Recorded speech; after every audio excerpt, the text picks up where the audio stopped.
కేసులు పనాయించి మాజీ మంత్రి కాకాని గోవర్ధన్ రెడ్డిపై అక్రమ కేసులు పెట్టడం చట్టరీత్యా విరుద్ధమని వైఎస్ఆర్సీపీ రాష్ట్ర కార్యదర్శి పేర్నాటి శ్యాంప్రసాద్ రెడ్డి తెలిపారు.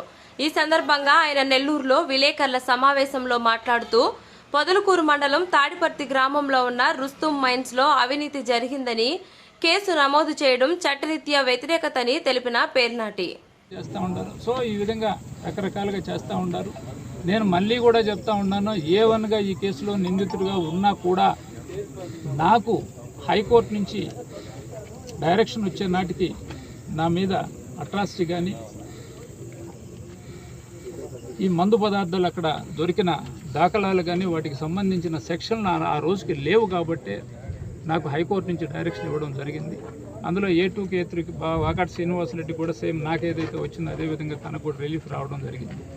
ఈరోజు గోవర్ధన్ రెడ్డి గారిని బంధించాలా, గోవర్ధన్ రెడ్డి గారిని అరెస్ట్ చేయాలి కాబట్టి ఆయన మీద SC/ST అట్రాసిటీ కేసు కానీ అదేవిధంగా జెలిటిన్ 6 దొరికాయి. అక్కడ ఎక్కడి నుంచి సోర్స్ చేసుకున్నారు, ఎక్కడి నుంచి తెచ్చారు, ఎక్కడి నుంచి ఏ విధంగా వాడారు అనే దాని మీద ఈరోజు ఆయన్ని నిందితులుగా చేసి ఈరోజు అరెస్ట్ చేయడం జరిగింది.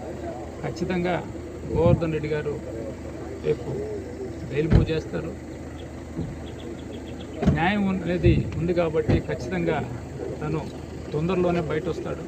బయట వచ్చి మళ్ళీ ఈ జిల్లాకి జిల్లా అధ్యక్షుడిగా కొనసాగేదానికి గౌరవ మాజీ ముఖ్యమంత్రి జగన్మోహన్ రెడ్డి గారు ఆశీస్సులు ఉన్నాయి కాబట్టి మేమందరం కూడా రెట్టింపు ఉత్సాహంతో ముందుకెళ్తామని చెప్పి మీ ద్వారా తెలియజేసుకుంటూ ఇటువంటి కార్యక్రమాలని పునరావృతం కాకుండా మళ్ళీ తిరిగి ఇవే చేసుకుంటూ పోతే అందరికీ ఇదే రేపు ఇంకొక రోజు అనేది ఉంది కాబట్టి ఖచ్చితంగా దాన్ని ఇంకో రోజు మళ్ళీ ఇంప్లిమెంట్ చేసే పరిస్థితులు వస్తాయి కాబట్టి ఇకనైనా అధికార పార్టీ నాయకులు మానుకొని వీటికి స్వస్తి చెప్తే బాగుంటుందని చెప్పి మీ ద్వారా తెలియజేసుకుంటూ సెలవు తీసుకుంటాం. సార్, ఎలాంటి అక్రమాలకు పాల్పడినప్పుడు గత 55 రోజులుగా పరారీలో ఎందుకు ఉండాల్సి వచ్చింది? న్యాయస్థానానికి అప్రోచ్ అయ్యాము, న్యాయం కోసం పోరాటం చేసాము, బెయిల్ వస్తుందనే దానికోసం ఉన్నాము.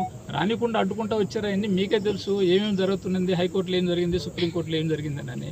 ఈరోజు కూడా మా నమ్మకం ఎక్కడో దొరికాడని అరెస్ట్ చేసి తీసుకొచ్చామనే దానికంటే బహుశా సరెండర్ అవ్వాలనే ఉద్దేశంతో అయ్యిందనేది మాకు తెలియదు. ఎందుకంటే నిన్న మధ్యాహ్నం నుంచి హైడ్రామా నడుస్తూ ఉంది.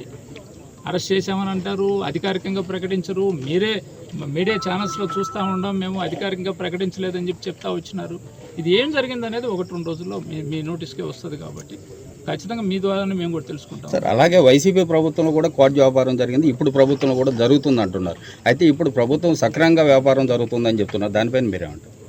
సక్రమంగా అప్పుడు అదే చెప్పారు, సక్రమంగా జరిగిందనే చెప్పారు, ఇప్పుడు అదే చెప్తా ఉండరు. ఆ రోజు ఎవరైతే అక్రమ మైనింగ్ అని చెప్పి ఈరోజు తెలుగుదేశం పార్టీలో ఉండి చెప్తున్నారు, ఆ రోజు చేసిన వాళ్ళు వాళ్ళే. వైఎస్ఆర్ కాంగ్రెస్ పార్టీలో ఉన్నప్పుడు వాళ్ళే చేసినారు, ఇప్పుడు వాళ్ళే చేస్తూ ఉన్నారు. పెద్ద మార్పు ఏం లేదు. కాకపోతే ఎన్నికల ముందు తెలుగుదేశంలో చేరారు కాబట్టి ఆ రోజు చేసిన వాళ్ళే ఈరోజు చేస్తూ ఉన్నారు.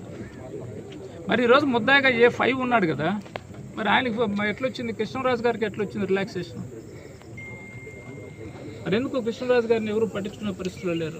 తెలుగుదేశం పార్టీలో ఉన్నాడు కాబట్టి, సైదాపురం మండలంలో మండల స్థాయి నాయకుడిగా ఉన్నాడు కాబట్టి గతంలో చేశాడు. ఆయన కూడా చేయకుండా ఏం లేదు. ఆయన గతంలో మైనింగ్ చేశాడు, ఈరోజు మైనింగ్ చేస్తూ ఉన్నాడు. అధికారం వచ్చిన 4 రోజుల నుంచి స్టార్ట్ చేశారు మైనింగ్ వాళ్ళు. అది ఇల్లీగల్గా చేస్తున్నారు, లీగల్గా చేస్తున్నారు, సెకండ్ అది డిఫరెంట్.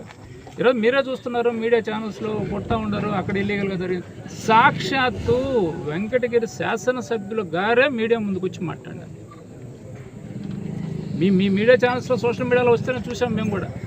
వాళ్ళ దగ్గర అక్రమ మైనింగ్ జరుగుతూ ఉంది, వెహికల్స్ ఉన్నాయి, ఇక్కడి నుంచి తీయండి, తహసీల్దార్ గారిని SI గారిని అందరినీ తీసుకొచ్చి బండ్లు సీజ్ చేయమని చెప్పింది మీ మీడియా ద్వారానే మేము కూడా తెలుసుకున్నాం. సో అధికారంలో ఉండి అధికార పార్టీ ఎమ్మెల్యేలే మాట్లాడినారు అని అంటే మరి ఇంకా ఇల్లీగల్ మైనింగ్ జరుగుతుందా, లీగల్ మైనింగ్ జరుగుతుందా అనేది మీకే తెలియాలా, ఈరోజు అధికారంలో ఉండే వాళ్ళకే తెలియాలి. రైట్.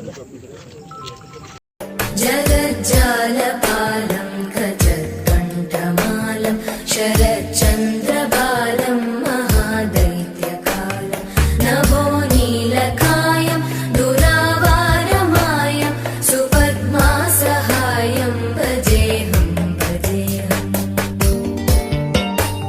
सदाम्बोधिवासं गदत्पुष्पहासं जगत्सन्निवासं